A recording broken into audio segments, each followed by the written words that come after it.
sa'an min quti baladi. Bayar zakat fitrah itu 1 sa' min quti baladi, dari makanan pokok negeri itu. Makanan pokok kita apa? Beras. Nah, sa' ini yang kemudian jadi diskusi orang.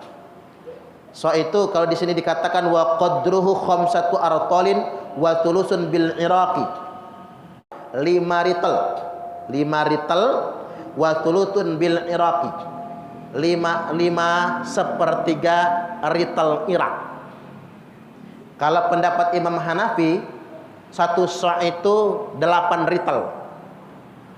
Kalau pendapat Imam Malik, Imam Syafi'i, Imam Hambali, 1 sa' itu 5 sepertiga ritel. Ingat, sa' itu takaran, bukan berat, bukan timbangan. Tak ulang ya, sa' itu bukan timbangan, tapi takaran. Maka salah kalau orang memastikan timbangan harus sekian bayarnya. Udah salah itu. Harus memastikan timbangan. Kalau nggak sekian timbangannya salah. Makanya hasil Bahtul Masail Nahdlatul Ulama mengatakan mau dia 2,5 kilo, 2 kilo 8 on, atau 3 kilo, 3 kilo 8 on, selama itu turunan 1 sa' boleh.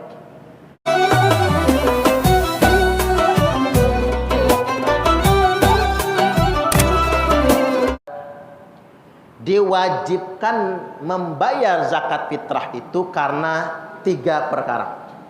Diwajibkan bayar zakat fitrah itu karena 3 perkara. 1, al-Islam, orang Islam. Kemudian yang kedua, wa bi ghurubi syamsi min akhiri yaumin min syahri Ramadan. 2, terbenamnya matahari di hari terakhir bulan suci Ramadan. Ini kalau puasa kita entah 29 atau 30, hari terakhir itu begitu maghrib terbenam matahari, adzan maghrib, masuk tanggal 1 Syawal, wajib bayar zakat fitrah. Nah, kita yang membayar lebih awal itu karena mendahulukan. Mengapa jadi dihitung wajib ketika terbenam matahari? Karena zaman dahulu banyak orang yang nggak punya makanan, nggak punya beras. Jadi kalau pas akhir Ramadan, maghrib hari terakhir bulan suci Ramadan, dia nggak punya persediaan beras, dia nggak wajib membayar zakat fitrah. Itu maksudnya. Jadi terbenamnya matahari di hari terakhir bulan suci Ramadan. Dan memang waktu itu mengeluarkan zakat fitrah itu ya akhir Ramadan, malam tanggal 1 Syawal. Mengapa? Tujuannya untuk mengantisipasi agar pada Idul Fitri jangan sampai ada yang tidak makan. Ya masih ada apa zaman dulu, nggak usah zaman 1400 tahun yang lalu.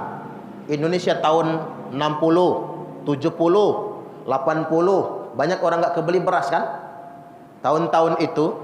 Nah, kalau sampai akhir Ramadan dia nggak punya beras, maka nggak wajib bayar zakat fitrah. Dan yang kedua, berarti dia wajib menerima zakat fitrah sebagai mustahik, agar pas Idul Fitri jangan sampai ada yang nggak ngebul dapurnya, jangan sampai ada yang nggak masak. Bahasa sederhananya begini, secara moral, Lebaran kalau sampai ada yang nggak makan, cacat moral. Lebaran itu cacat, Pak. Idul Fitrinya cacat. Dikatakan hari raya, kalau di hari itu tidak ada satupun orang yang kelaparan. Kelaparan karena nggak punya beras maksudnya.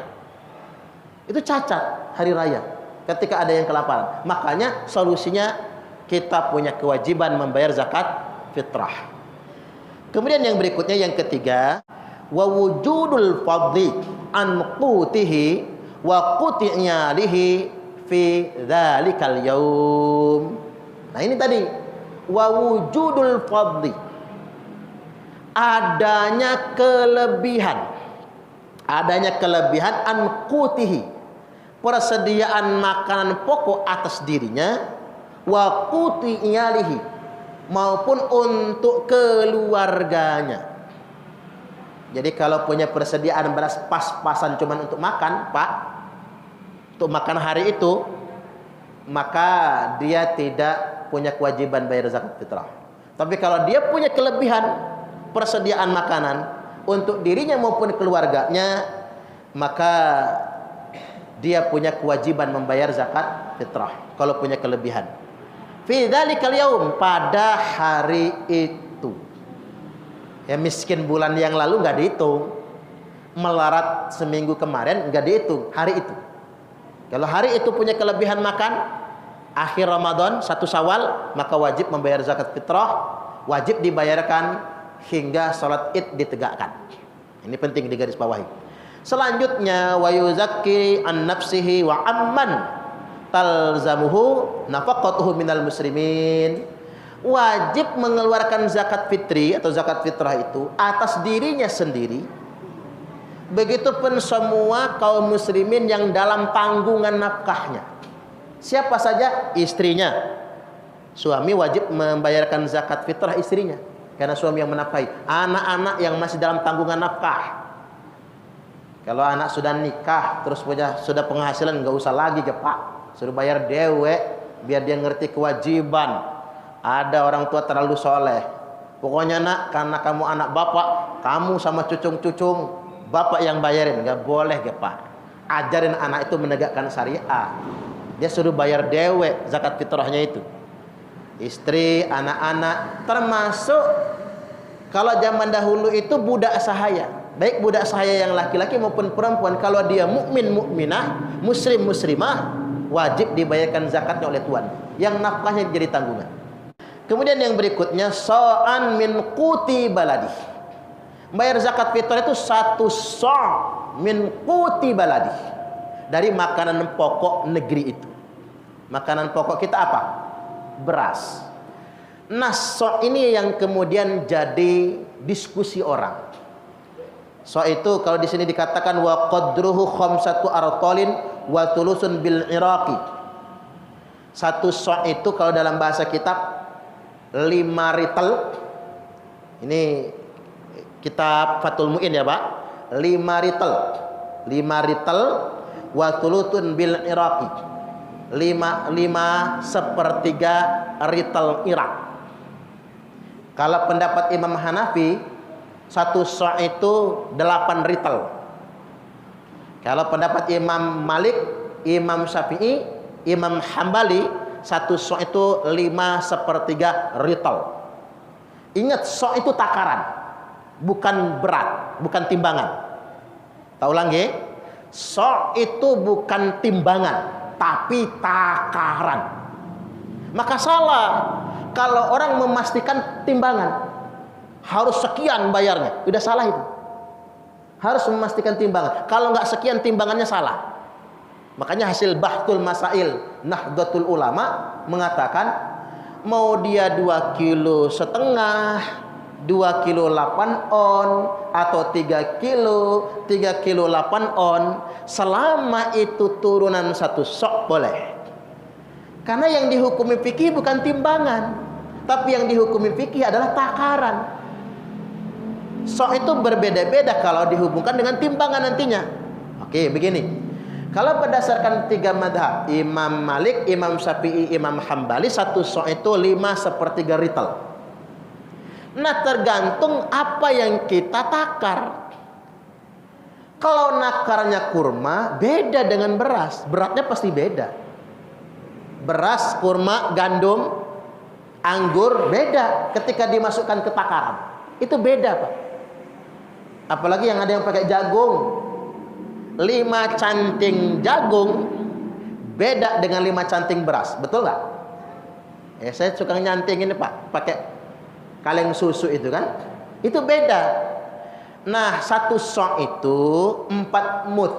1 so' itu 4 mud. 1 mud itu berapa? Dulu nggak pakai kaleng.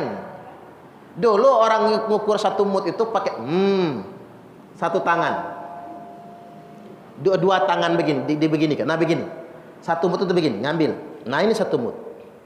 Taruh. Begini, Jawanya apa, Pak Yai? Begini nih.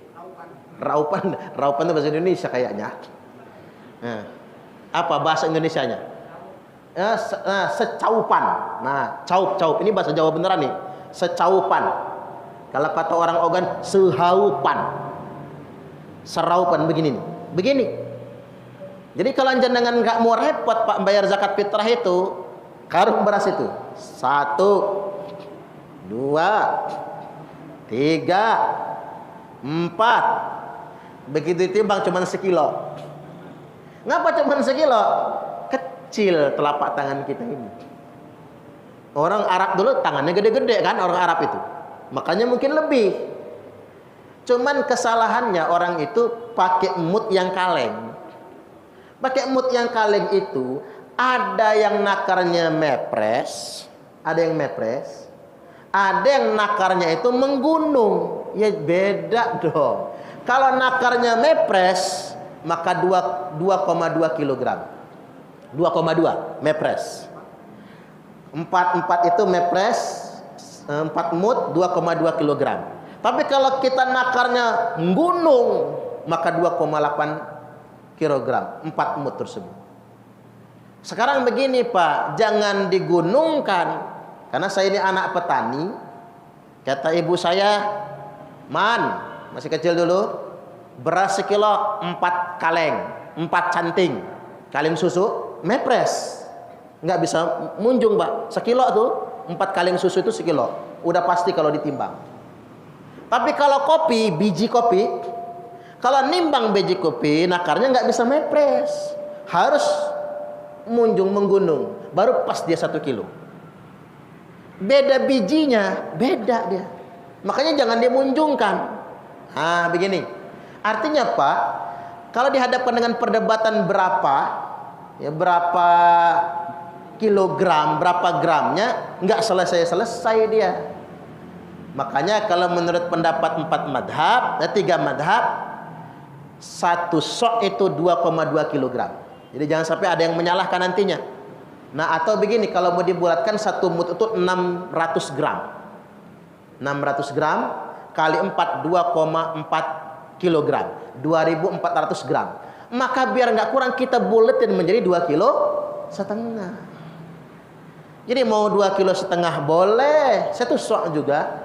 2,8 kilo on boleh juga, kan begitu. Mau 3,8 kilo on boleh juga. Imam Hanafi itu ada keterangan disandarkan kepada beliau 3,8 kilo on, 3.800 gram. Nah Imam Hanafi memperbolehkan beras dirupiahkan, beras dihargakan. Cuman ada yang mengatakan kalau yang bayarnya pakai duit dia nggak boleh ikut madhab Syafi'i, harus ikut madhab Hanafi. 3.800 gram, 3,8 kilo ons. Jadi bayarnya itu di atas 50.000 kali ya. Bayarnya itu tidak juga Pak, tidak juga. Boleh nggak dia bayar pakai duit, dihargakan pakai duit, tapi seharga yang 2,5 kilo boleh, karena ada fatwa Imam Hanafi. Kata Imam Hanafi boleh bayar fitrah cuman setengah sok. 3.800 setengah soknya siapa? Berapa?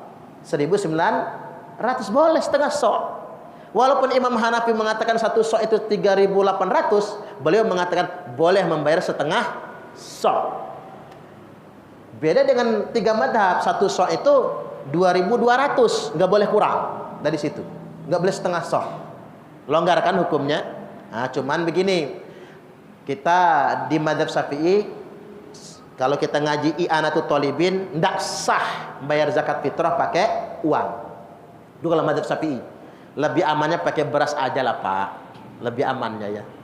Tapi kalau ada jamaah mampir bayar pakai duit, ya jangan dimarahin. Nanti sama Pak Yai sujud, kamu nggak tahu hukum ya misalnya. Udah pulang sana, nggak usah bayar pakai duit. Ya pindah ke masjid lain yang bayar zakatnya. Terima aja. Ada 2 solusi. Solusi pertama, akatkan beras. Terima uangnya, beras yang diakatkan. Atau yang kedua, terima aja uangnya. Tapi yang paling aman, siapkan beras. Akatkan berasnya. Jadi begitu. Karena memang, mengapa uang tersebut ulama tidak pasti melarangnya? Karena melihat dari aspek manfaatnya. Aspek distribusinya. Dan melihat dari aspek tinjauan zaman sekarang nggak ada lagi yang kelaparan kalau lebaran. Nah kadang-kadang Pak Mustahik itu nawar, udah miskin nawar. Kata mustahiknya, boleh nggak jangan beras aja? Lo ngapa bu? Kata saya, belum beli baju lebaran Ustadz. Kalau ada duitnya mau tak beliin baju lebaran buat cucung. Oh itu nawar, udah melarat nawar Pak. Banyak permintaan. Jadi itu ya perlu dipahami. Jadi ingat mood itu ngisi berasnya jangan digunungkan, mepres. Jadi tidak ada yang salah ya.